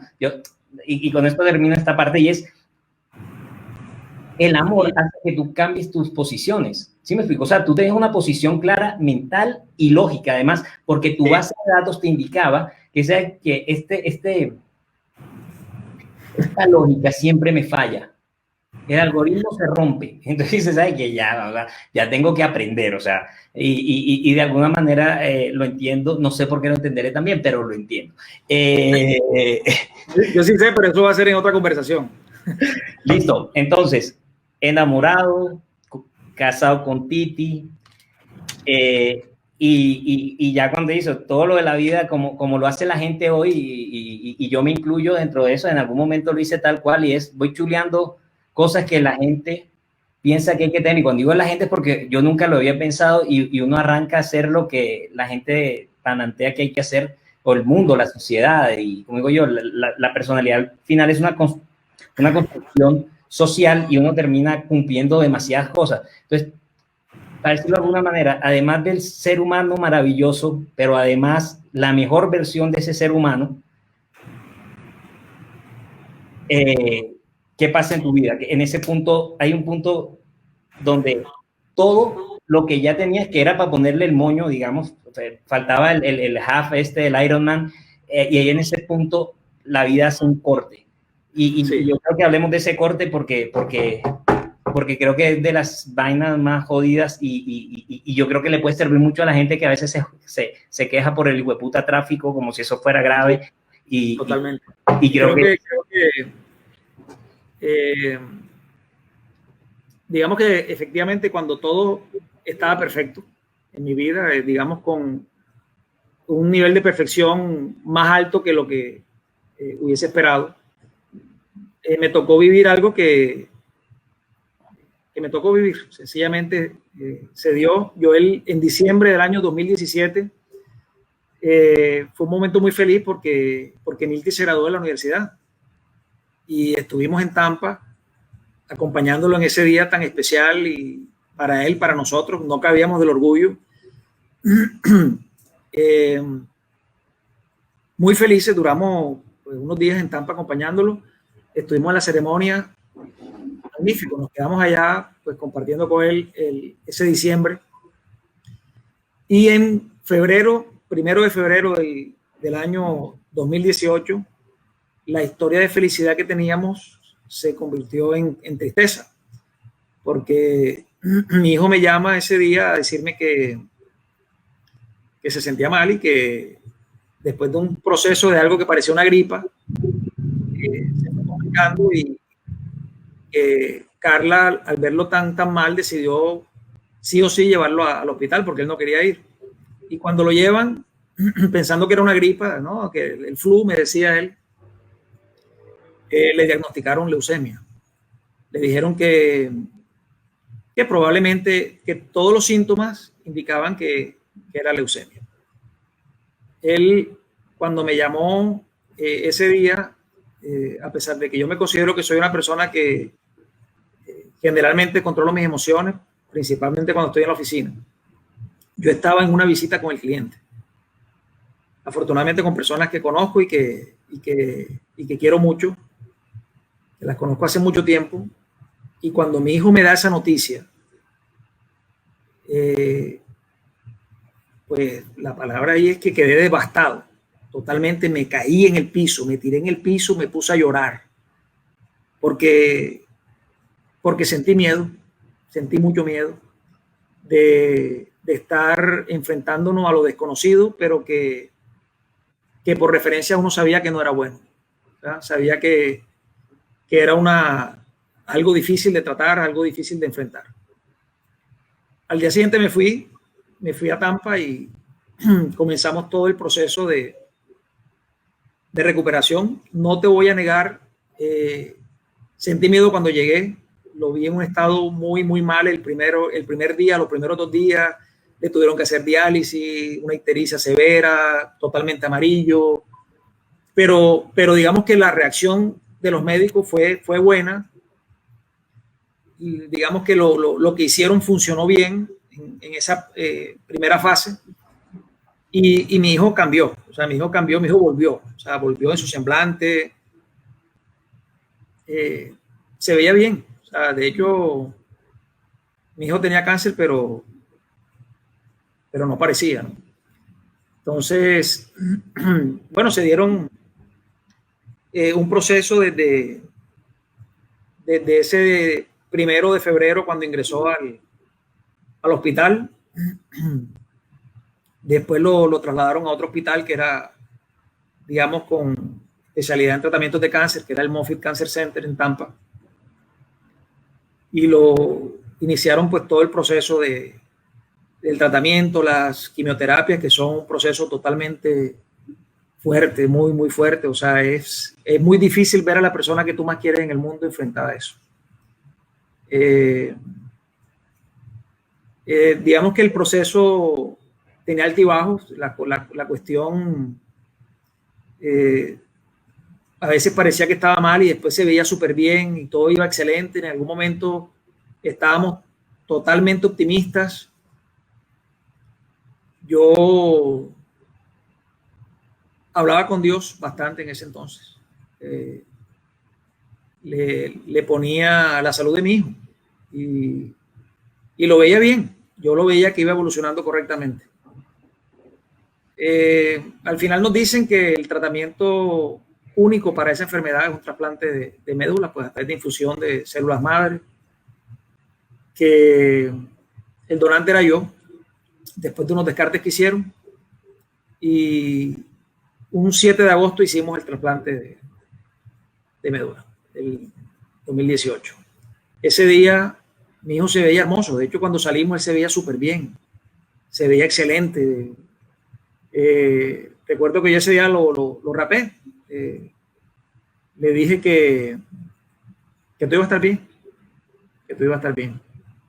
Y nos fuimos con la esperanza de que todo iba a estar bien. Obviamente había algo de miedo, en el fondo nunca deja de estar el miedo ahí, sobre todo porque es que estás peleando con algo que tú no conoces y la pelea no la das tú de frente porque nunca ves al enemigo ahí, tú ves esa consecuencia.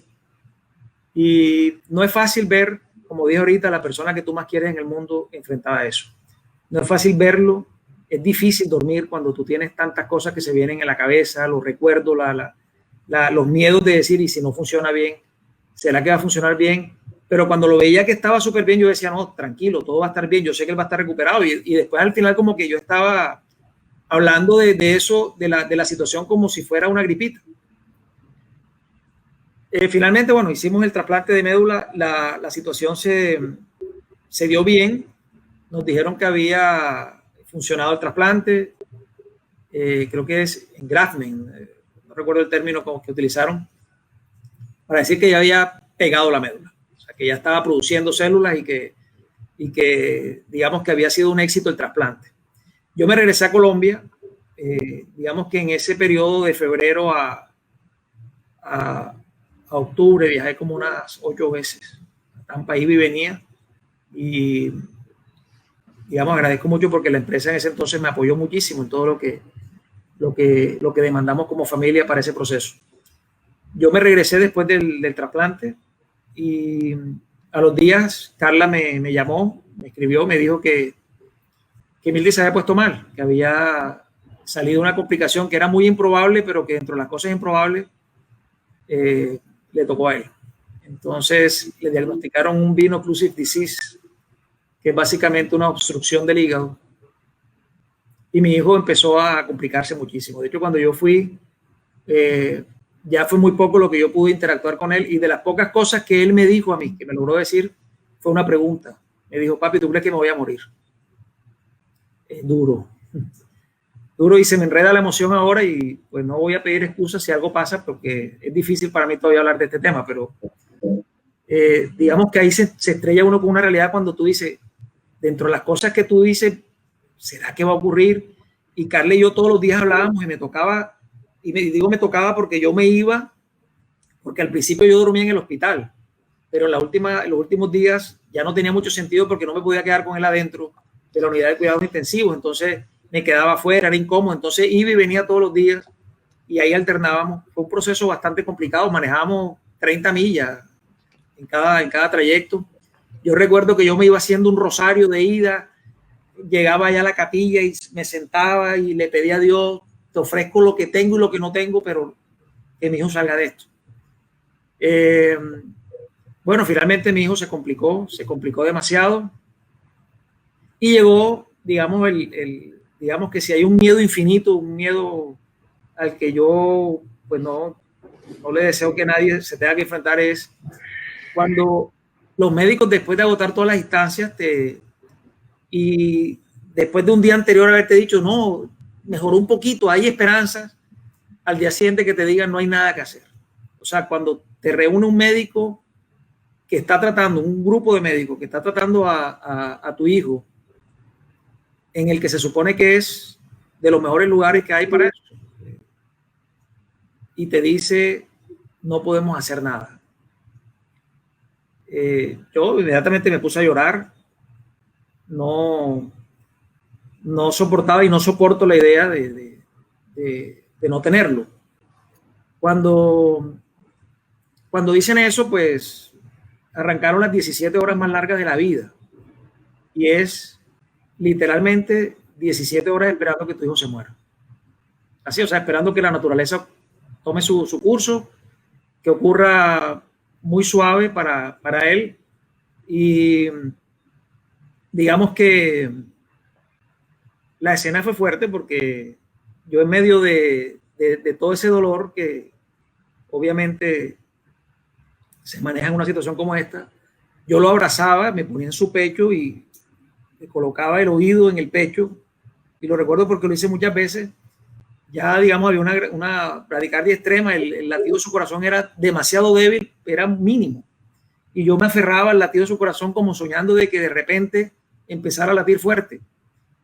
Y experimenté lo que pensaba que era metafórico cuando hablan del último suspiro. Mi hijo murió, yo abrazado con él ahí, yo lo estaba abrazando cuando sucedió eso, el último suspiro. Y el último suspiro es literal. No sé qué ocurre en el último suspiro, no sé cómo se define eso, cómo se explica eso, pero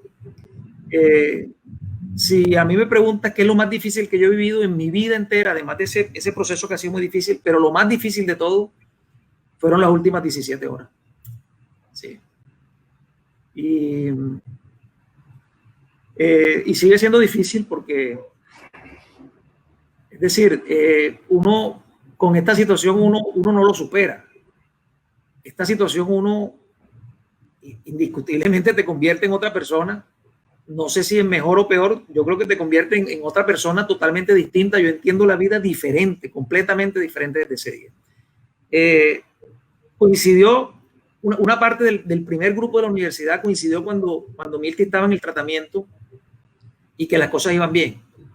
Fue arrancando, digamos, los primeros 2 meses, esa parte del proceso. Cuando yo llegué a la universidad hubo una reflexión porque yo tenía una parte de la metodología que utilizo es la pausa de reflexión.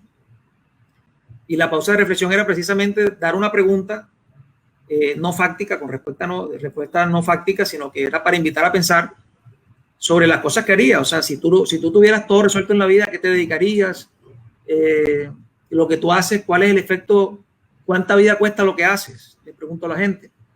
Y en varias de las reflexiones habían algunas conclusiones que yo conocía de otros grupos con los que había trabajado, digamos, esta metodología, pero en alguna parte se dio como que la gente era en función de prepararse en una maestría para hacer plata, para producir dinero. O sea, el fin de la maestría no era ni siquiera ayudar a la sociedad en nada, no, era producir. O sea, es decir, yo estoy buscando la manera de buscar más plata, de tener más dinero. Y yo en ese momento hice una reflexión porque fue como, no voy a decir unánime, pero sí hubo un grupo que más o menos se orientó en ese sentido. Y yo les dije, yo daría cualquier cosa que tengo y lo que no tengo para que mi hijo no esté enfrentando lo que está enfrentando hoy. Y les dije, mi hijo tiene cáncer. Mi hijo tiene cáncer. Y yo no puedo hacer nada para cambiarlo. Y no hay ninguna plata del mundo que pueda cambiar eso. El segundo grupo de la universidad se da cuando ya después de ese fatídico 11 de octubre, y la reflexión fue parecida, fue más contundente. Mi hijo era francamente declarado ateo, y lo digo así, y mucha gente señala y censura eso. Yo hoy lo entiendo totalmente distinto, porque mi hijo era un ser humano excepcional.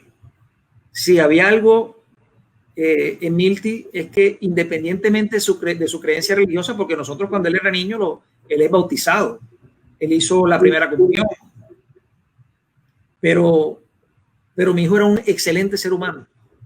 Y tú lo conociste, Thiago. Y Milty era yo le doy gracias a Dios porque él era muchísimo mejor que yo. Era muchísimo mejor que yo en todo. Y en este proceso que él vivió, aún estando en situaciones difíciles, yo lo vi haciendo cosas que yo decía, Dios mío, este hombre está aquí peleando con la vida, y llega una persona desconocida y no, que necesito, que voy a pedir un Uber, que si me hace el favor, le pidió el Uber, se lo pagó, lo montó en el carro, una persona que no se podía ver. Yo estaba viendo la escena, pero yo pensaba que él estaba haciendo un favor, pero no sabía que estaba pagando todo y era asumiendo todo, y lo hizo así, lo hacía así. De ver a una persona que llegaba a tanquear y no tenía plata y le tanqueaba de combustible el carro. Milty tenía un corazón súper noble. Él, como lo dijo mucha gente el día de las honras fúnebres, donde él llegaba alumbraba el lugar. Entonces, digamos, dentro del dolor, la felicidad que queda es que él siempre fue reconocido como un excelente ser humano y de esa forma lo recuerdan. Y por supuesto nunca va a ser igual que la familia, lo que podemos sentir los padres o las personas que éramos más cercanas a él. Pero en medio de esa condición de que yo creía o no creía en Dios, un día él me dijo así, me lo dijo en una conversación en la sala de su casa: yo soy una persona correcta, hago las cosas súper bien, respeto, los quiero, en la sociedad actúo correctamente y yo me considero un hombre bueno. Me dijo, si yo estoy equivocado y Dios existe, pues Dios va a entender que yo hice las cosas bien siempre y me va a acoger. Pero si Dios, aún entendiendo que yo hice las cosas perfectamente, como inclusive dicta la palabra, pero por el solo hecho de no reconocerlo, Él no me acepta, entonces tampoco es un Dios que merece que yo lo siga. Esa fue una reflexión que hizo mi hijo en ese entonces, antes de la enfermedad, no fue durante este proceso, pero durante la enfermedad, y hago referencia a esta manillita que dice amor, que varios conocen la historia. Una niña se la dio a Milty en un proceso de quimioterapias, ya enfrentando, y Milty decía, yo no creo en Dios, pero sí creo en el poder del amor. Algunos dicen que es lo mismo. Y bueno, yo me quedé con esto para recordar esa enseñanza y para saber que la vida cambia de un día para otro, porque nosotros pasamos de la felicidad a nada. Y de pronto la reflexión mayor que yo hago con todo esto es que hay que disfrutar ya. Esto, y disfrutar no me refiero a salir a hacer rumba, no, disfrutar es entender todo lo que nos pasa hoy como una bendición, y estoy quitando lo religioso, porque si lo metemos en mi vida, mi relación con Dios en este momento no es la mejor, porque yo sentí que Dios me decepcionó. Ese fue mi planteamiento, y el día que regresé a Colombia... Te voy a interrumpir en este punto porque creo que es súper valiosa la reflexión, pero todos tenemos un compromiso con la memoria de Milty. Uno soy yo. Sabes que yo soy un poco emotivo, pero estoy emotivo. Y es que nadie se imagina el ser humano que era el mal. Y yo creo que sobre eso quiero hacer un énfasis absurdo, porque yo quisiera que te explicaras un poco el por qué el D-Bull que tienes abajo de tu nombre, porque yo tuve la desafortunada oportunidad, y para mí es súper desafortunada oportunidad de estar ahí con ustedes en ese momento. Y a pesar de que era muy duro y que estaba con Silvana, pues para los que no me conocen, mi hija tenía 10 años en ese momento y fui con ella. Puta, yo hice, esto no lo compensa nada, ¿sí me explico? Eso no hay nada que yo te pueda decir que no, pero no hay, y de hecho nunca te dije nada, porque no hay nada que lo compense. Y yo creo que como papá lo entiendo perfectamente, pero ver, y yo quisiera que tú lo contaras porque claro, cuando lo ves de afuera, lo ves con una visión que si lo cuenta el papá, dice, no, es una idea del papá, pero ver todo el equipo de fútbol, cómo estuvo, la gente que estuvo, su alrededor, sus amigos, su novia, o sea, todo lo que lo rodeaba era virtuoso, ¿sí me explico? Todo lo que el man hacía era para resaltar, o sea, no había nada que uno dijera, no había un pero. De hecho, había terminado una carrera en la universidad y quería hacer otra carrera, o sea, quería seguir estudiando.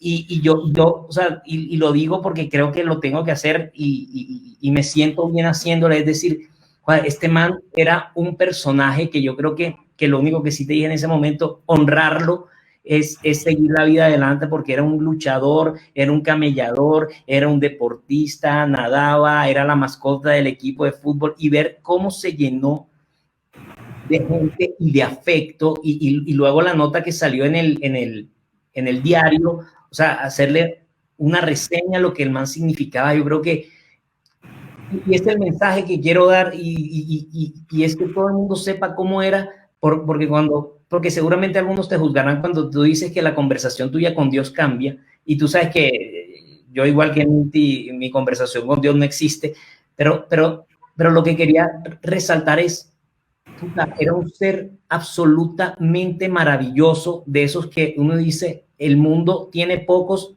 y se merece más seres humanos como el man. O sea, Sí. no había, o sea, para mí fue como, pues, puta, uno no cree que haya gente como ese man. ¿Sí me explico? Uno porque tiende a dudar, porque ve a la juventud perdida, porque ve una cantidad de cosas, pero yo creo que lo más importante de tu conclusión y de tu reflexión, qué vas a hacer ahora y qué estabas haciendo y yo te interrumpí, es, o sea, a las personas buenas no siempre le pasan cosas buenas. Siempre le pasan cosas buenas. Y eso seguro que hacia allá me imagino que ibas a explicar eso y por qué lo que venía. Lo que pasa es que creo que merecía la pena, y qué pena que te interrumpí, pero... No, y te agradezco que lo hayas hecho primero porque, ya que lo mencionaste, de las cosas que tú lo ves como algo desafortunado haber estado ahí, para mí fue muy agradable que hayas ido, y es de las cosas que jamás olvidaré. Milty fue muchas personas en su vida. Milty fue muchos personajes. Milty era Pete Pelican, que era del equipo de soccer allá en Tampa. Era Spider-Man en las fiestas de niños, él hacía ese personaje. Era el conejito de Pascua, el conejo de Pascua, y era Rocky D. Bull. Entonces, ese Milton D. Bull que está ahí es porque Milty, él siempre me lo dijo a mí, y creo que se lo decía a todo el mundo, que él era la persona más feliz de USF, donde él estudió. Él fue 3 años y medio Rocky D. Bull. Y Rocky, Milty me dice que él no puede explicar cuán feliz era él siendo Rocky D. Bull, lo que Rocky significó en su vida. De hecho, él cuando terminó la universidad, de las cosas que no quería enfrentar era terminar con Rocky D. Bull. Y yo me autodenomino ahora, de hecho pongo Milty D. Bull, de hecho en mis camisetas de running pongo ese nombre. La gente no lo entiende y algunos señalan, les parecerá, no sé qué conclusiones sacarán porque no preguntan. Igual no me interesa que piensen algo, yo sé por qué lo hago, y lo hago es por honrarlo, porque yo, cuando nació la idea, y de hecho cuando estábamos en el proceso de la trasplante de médula, empezamos a hacer el bucket list, las cosas que íbamos a hacer antes de morir, que íbamos a hacer, o sea, los planes juntos que teníamos. Y estaba retomar otra vez lo del Ironman. Yo lo tengo como una meta para cumplir por mí y por él, porque yo algún día voy a completar esa prueba. Pensaba que iba a ser este año, pero no se pudo por la situación actual. Como lo dije, me inscribí. Milty fue todos estos personajes, y el día que estuvimos en la honra fúnebre despidiéndolo, estuvo la directora de la universidad, que estoy hablando de una universidad de varias decenas de miles de estudiantes, y estuvo ahí y fue de las primeras que llegó, y estuvieron todas las personas que trabajaron con él en el consejo estudiantil.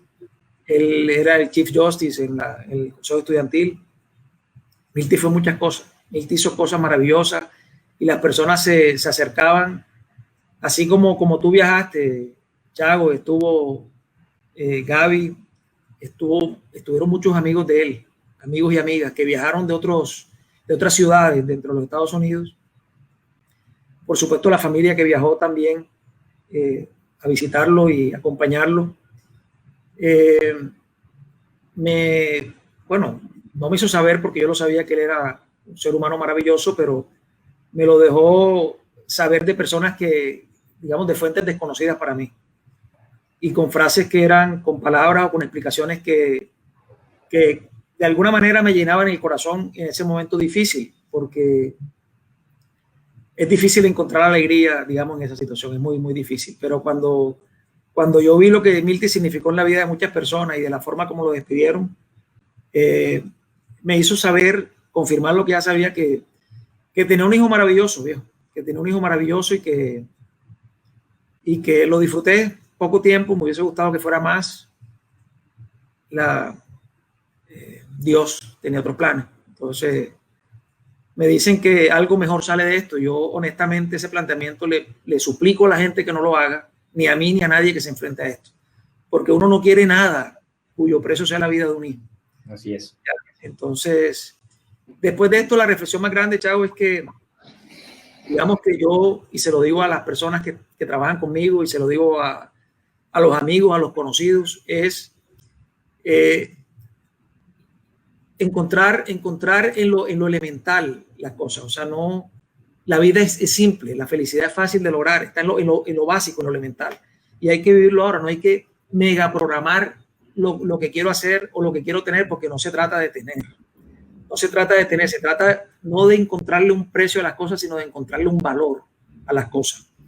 Y en parte todo este proceso que te estrella con una realidad que tú no quieres enfrentar, te hace recapitular todo lo que tú veías antes. Yo antes me molestaba por cosas que eran totalmente triviales, Chavo. O sea, yo me molestaba por un vaso que se partía. Ahora no es que me alegre, pero lo tolero muchísimo mejor. Y en parte porque dentro de mis bases de datos cambiaron muchas cosas. O sea, yo tengo una variable en mis bases de datos que pesa demasiado y es Milty. Y eso hace que mi actuar en lo cotidiano es totalmente distinto hoy. Es totalmente distinto. Inclusive yo sé que mi familia se ha dado cuenta de transformaciones en mi forma de actuar, en mi forma de ver. Quizás verán un dejo de tristeza en algunos aparte porque es natural, es normal. Yo todavía lloro a Milty. De hecho, aquí estoy haciendo un esfuerzo infrahumano para no llorar. Pero parece que lo estoy perdiendo. Pero, digamos, en la oficina lloraba muchísimo. Yo pensaba que nadie me veía, yo me agachaba y me escondía porque son oficinas abiertas, no hay oficina. Y es parte del duelo que uno, digamos, que uno experimenta en esto. Y yo me atrevo a decirlo con total humildad que yo creo que soy un mejor ser humano hoy día que lo que era antes. Y creo que para la lectura de algunas personas es así. Pero hubo una parte de mí que se murió conmigo, Chavo. Y eso es difícil de explicar. Claro, es así y digamos que algo que seguramente, porque nunca lo hablamos, pero por eso quería, como dije al principio del video y del live, yo quisiera contar esas historias. ¿Cuáles? Las historias de vida de la gente. La historia de la vida de la gente, porque a veces, como dices tú, o sea, y lo estás contando, a veces, mira, un ser humano increíble, como fue Milty, un ser humano increíble como lo eres tú, y les pasan unos accidentes de la vida terribles, eso lo pone uno a pensar qué está haciendo con su vida. Como lo contrario también es cierto, Chago, que por el hecho de que lo hagas tremendamente mal no significa que te va a ir mal, porque la vida entonces uno dice, qué injusticia. No se trata de eso, porque no es eso. Exacto. Estamos totalmente de acuerdo, pero de lo que creo que sí se trata es de lo que tú dices y creo que lo deberíamos entender todos. Que estemos hoy hablando fue porque yo tomé una decisión en mi vida también y decidí una decisión de tener una conversación con el mundo. Si hay, no sé, hay 61 personas conectadas, pero si hubiera 3 personas conectadas, no importa, ¿sí me explico? Porque creo que para mí un punto de inflexión en la vida fue ese evento tuyo y parte de lo que yo quería que hiciéramos, y creo que estamos totalmente de acuerdo, es que la gente se dé cuenta que uno no tiene que vivir la vida que alguien decidió que uno viviera para postergar todo. Y yo lo contaba en algún video que decía, yo siempre pensé que iba a trabajar y a sacrificar todo para un día retirarme muy joven. Y correcto. No se trata de sacrificio, sí se trata de esfuerzos, que es una cosa diferente, o sea, de ese esfuerzo, pero no sacrificio. Y de alguna manera uno mira la vida, y la miré en ese momento y dije, puta, o sea, ¿qué hace uno con la vida dándole gusto al resto para que todo el mundo le diga, sabes que tienes una vida exitosa o una vida buena o como quieran llamarla, porque eso va a depender de que lo observe, pero uno al final no está haciendo su vida, está haciendo una vida para que un día termine esa vida que no quiere y disfrutarla a los 60 y pico de años y postergar todo eternamente. Totalmente. Que por eso, y no te lo quería decir porque esto no lo hablamos antes, yo quería contarlo porque esa fue mi inspiración y ver que la influencia que tuvo Milty, la dimensión, o sea, la dimensión para ti era toda, pero la dimensión que tuvo para el mundo era absurda y yo estuve ahí, la vi y lo hizo actuando, o sea, cuando digo actuando es haciendo lo que tenía que hacer sin pretender trascender en la vida de los demás y a veces nosotros nos quedamos callados y por eso sé que también querías contar la historia porque creo que este tipo de historias que a mí me cambió la vida, naturalmente a ti te la cambió, pero nos lleva también a tomar de esas decisiones que parecen locas y mucha gente dice, oye, este man, ¿cómo se le ocurre 9 años de trabajar en una empresa que estaba bastante bien y no tenía ningún rollo y de pronto dice, ¿sabes? Que no quiero trabajar más acá y quiero otra cosa?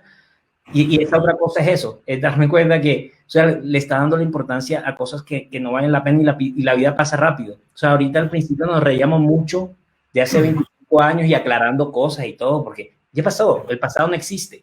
Pero otra cosa que no existe es el futuro.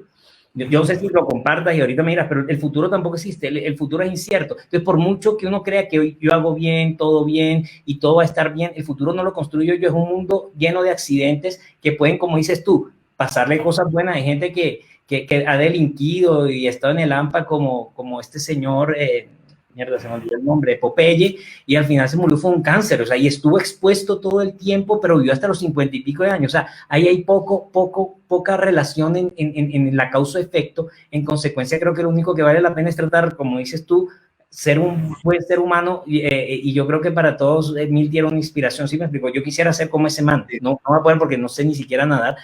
Yo también quiero ser como él.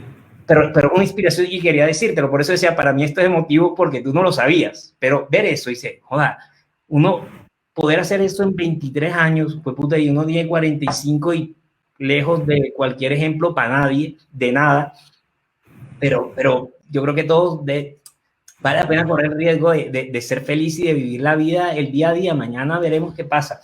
Yo creo que yo terminé, no tengo más que decir. Porque... por lo menos de las cosas en ese momento difícil que tú entendías que era difícil para mí.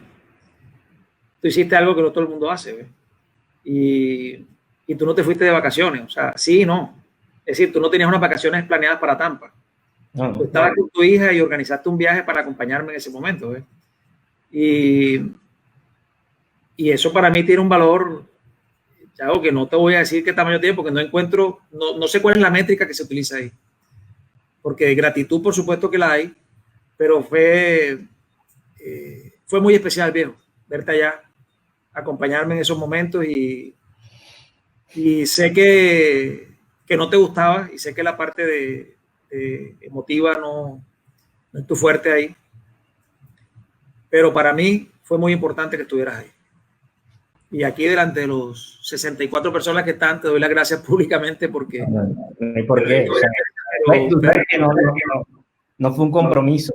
No, yo sé que precisamente eso es lo que lo hace especial, viejo. Eso es lo que lo hace especial. Y de las cosas que ibas a añadir, no sé qué ibas a decir, pero se nos fue un poquito el tema y te voy a quedar hablando aquí indefinidamente. Y es que cuando tocaste el tema de honrarlo se me vienen tantas cosas que quisiera decir y que no quiero que se vuelva ya demasiado prolongada la temática, pero lo del nombre que me preguntabas ahora y para cerrarlo ahí, es de alguna manera tener a Milty en el plan de entrenamiento y que lograr hacer la prueba con él como lo planeamos en algún momento. Y sueño, es más, he visualizado ese día, he visualizado llegando a la meta del Ironman en Cartagena o donde sea que lo vaya a hacer. Como te dije, pensaba que iba a ser este año, pero bueno, será el otro año. Y espero hacerlo, no lo voy a firmar porque este año iba a hacer todas las pruebas de triatlón que salieran y las de atletismo y llegó COVID y cerró todo y no se ha podido hacer nada, pero ese día va a ser muy especial para mí y sobre ese día me gustaría que hiciéramos una conversación cuando ese día ocurra, porque va a tener un significado muy, muy, muy especial, porque va a ser completar una meta que tenía con él. De hecho, te dije en algún momento que hasta se me pasó por la cabeza estudiar leyes solo por cumplirle el sueño de que él quería estudiar leyes. De hecho, tengo aquí la toga y el birrete que él utilizó en su grado en diciembre del 2017, porque ya también visualizaba ese momento yo graduándome utilizando eso y haciéndolo con él. Y se pasaron por mi mente muchas cosas y dentro de la reflexión no puede ser que yo voy a generarme una infelicidad tratando de honrar, porque no lo estaría honrando realmente. Entonces, de la mejor forma que lo quiero honrar es haciendo las cosas correctamente, como siempre se lo digo a la gente, como se lo digo a los estudiantes en la universidad. Si mi aporte a la sociedad es algo, es sembrarles la idea de que hagan lo correcto. En mi vida yo tuve un maestro natural que fue mi padre, que me enseñó que uno tenía que hacer lo correcto. Y cada día de mi vida me lo recuerdo y no permito que nada, que la avaricia o que la trampita me susurre al oído ninguna cosa, porque no escucho y trataré de mantenerme siempre firme en la conducta de hacer lo correcto como me lo enseñó mi padre y como se lo enseño yo a mis hijos también. Y en lo que pueda la sociedad, con los estudiantes con los que logro interactuar, trato de dejar sembrada también esa semilla. Tengo mucha fe de que, digamos, de haberlo logrado con las personas con las que he estado. Y si eso germinó en alguno, valió la pena. Valió la pena tenerlo y siento que hay que intentarlo. Siento que la perfección de la sociedad no se logra criticando, señalando, hablando mal del uno, del otro, de tendencia. No, es pensando, es analizando, es concluyendo y es aportando desde lo individual y desde la sociedad mía, de mi familia cercana, de mi grupo cercano, entregar a la sociedad elementos útiles para avanzar como sociedad, como individuos y como sociedad. Y no estamos pensando en el consumismo extremo que nos han invitado, digamos, de muchas maneras y por muchas fuentes, sino es hacer lo correcto, es entendernos como ser humanos y lograr un punto balanceado para coexistir y lograr esa anhelada felicidad que para muchos es de una manera y para otros de algo totalmente diferente. Ahora lo veo muy fácil. Para mí la felicidad está en lo simple. Totalmente básico y no es muy costosa lograrla realmente. Compadre, mil gracias.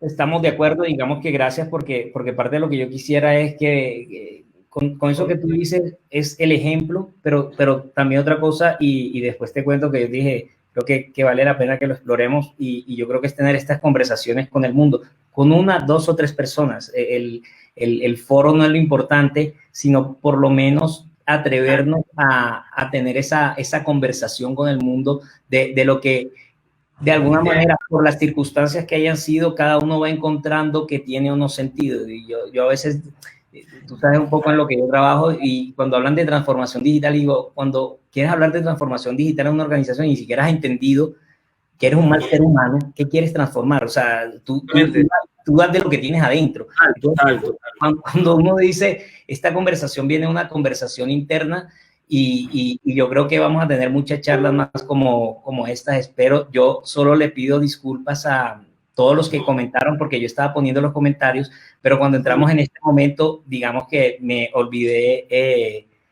He logrado ver aquí de soslayo algunas personas que se conectaron con unos comentarios extensos. No los he podido leer porque estoy concentrado en lo que estás diciendo y realmente me ha sorprendido que he visto personas que no me imaginé que iban a estar conectadas ahí, pero muy agradable. Me imagino que después lo podré revisar, no sé si... Y puedes comentar y todo, el video queda para todos. Yo creo que ya nos fuimos de larguísimo, nos pasamos 20 minutos, pero contra 6 horas que hemos hablado, yo creo que esto fue un buen resumen. De hecho, pienso que el tema de demostrar la capacidad de síntesis no es lo nuestro, sobre todo cuando hablamos con el corazón acá. Sí, pero vale la pena, digamos que esto no se trata del tiempo, y yo creo que esa es otra reflexión. O sea, todo el mundo quiere embutir todo en el tiempo. No, este tiempo de nosotros era 1 hora y media, se fueron casi 2 horas. Lo siento, el que no quiso estar, pues no estuvo, pero creo que valía la pena y vamos a seguir en eso. Después te cuento cuál es la idea, porque yo creo que estas conversaciones tienen que seguir. De mi parte, no es más, muchas gracias a todos los que estuvieron en este Facebook Live y gracias a Milton y gracias a Milty, porque realmente ha sido una inspiración para muchos. Gracias, Chago, por la invitación, por este espacio y porque de alguna manera es catarsis también. es liberación, es parte de un proceso de duelo. Cierro con una idea porque no la omití en la conversación, pero creo que vale la pena comentarlo. Yo, durante el proceso de Milton, yo documenté algunas cosas, porque dentro del sueño que tenía, dentro de lo que yo estaba viendo hacia futuro es, yo voy a presentar esto para las familias que se enfrentan a esto todos los días, pero jamás pensé que el desenlace iba a ser el que tuvimos. Y yo pensaba verlo en un TED Talk, dando una charla de 18 minutos, explicando el proceso, explicando lo difícil que se pone. Iba a mostrar algunas cosas que se pusieron difíciles, pero después iba a mostrar la esperanza. Es decir, está difícil, pero no te preocupes. Se pasa por este camino, se recorre fuerte, pero... Y visualizaba a mi hijo saliendo en esa escena al finalizar mi charla y dando testimonio de su vida, de lo que había sido el proceso y de lo que fue el resultado final. Pero al tener un resultado adverso que no fue lo que soñé en ese momento, yo me quedé con algunos, he borrado otras cosas porque después me di cuenta que mi hijo no estaba bien, mi hijo estaba mal, solo que en ese momento yo solo veía con ojos de amor y agarrándolo de todas las formas posibles porque no quería que se fuera. Ahora lo que estoy tratando es de entender bien el proceso de este duelo que todavía existe y que todavía estoy recorriendo ese camino y que no sé cuánto demora porque estoy caminando a ver cuándo termina. Pero lo que quiero es explicar después cómo se lleva este duelo. Es decir, entenderlo bien en este proceso, y voy a compartir mi experiencia personal de cómo lo he vivido, cómo lo he enfrentado. Dentro de esto está el deporte también, por supuesto, porque me ayuda a encontrarme conmigo mismo, y corriendo solo son muchas conversaciones que puedo tener conmigo mismo. Quiero encontrar ese camino, entender ese camino y poderlo compartir con las personas. Es lo que en algún momento quisiera hacer. No lo pude hacer llevando la esperanza. Entonces, cuando el resultado sea te quiero decir, la esperanza todavía existe. Es diferente a como la soñabas allá, pero la esperanza todavía está, solo que la tienes que mirar diferente. Se transformó en otra cosa distinta y tú tienes que mirar para allá. Tienes que apuntar nuevos objetivos, nuevas metas y trabajarlas, porque no, sentado en la casa no se resuelve. Llorando es necesario hacerlo, pero te tienes que mover hacia algo. Y bueno, cuando entienda el camino, pues lo compartiré. Es lo que espero hacer algún día. Bueno, aquí estaremos para cuando lo quieras compartir. Creo que había una mano. Gracias a ti, gracias a todos que se conectaron. Creo que tuvimos un público bueno, me sentí acompañado, y eso realmente también nos hace sentir especiales. Sin duda, voy a chiviar. Milton, no creí yo que iba a llegar a 8 la convocatoria, pero lo superamos sin duda. Bueno, compadre, ¿algo más o con esto terminamos? Bueno, tengo muchas cosas más, pero no en este momento. Después que hablemos, aterrizamos otras. Y buscamos otro espacio. Muchas gracias, chao. Yo de corazón. Igual, hermano. Suerte. Please hang up and try again.